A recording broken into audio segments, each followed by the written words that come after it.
हाय, मी रोशन वाकसरे. मी left arm chinaman bowling करतो. मी पुणे बाप्पाला last 2-3 वर्षापासून रिप्रेझेंट करतोय.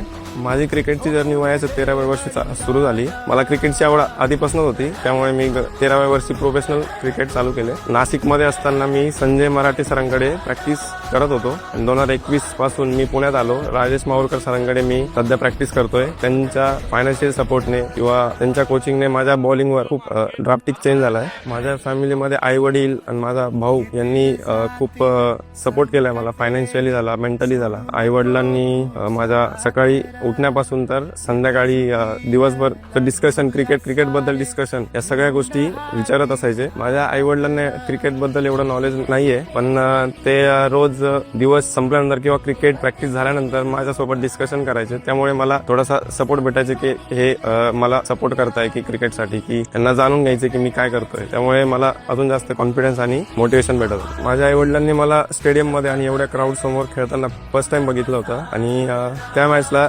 ऋतुराज सोबत खेळतोय, त्यामुळे ते अजून खुश होते. आई वडिलांसमोर परफॉर्मन्स करणं ही खूप मोठी गोष्ट आहे. त्या मॅचला मी इकॉनॉमिकल फील्ड केला होता. 4 ओव्हर 21 रन आणि 2 विकेट घेऊन बॉलिंग चांगली केली होती. ती माझ्या पूर्ण MPL सीझनची आतापर्यंतची बेस्ट मॅच होती. म्हणजे एक सुवर्ण संधी की इथून प्रत्येक प्लेयर्सला आपल्या स्टेटला रिप्रेझेंट करण्याचा चान्स भेटतो किंवा पुढे IPL खेळू शकतो, इंडिया खेळू शकतो. तर ही खूप मोठी सुवर्ण संधी आहे. इथून प्लेयर्सनी आपल्या संधीचा फायदा घेतला पाहिजे.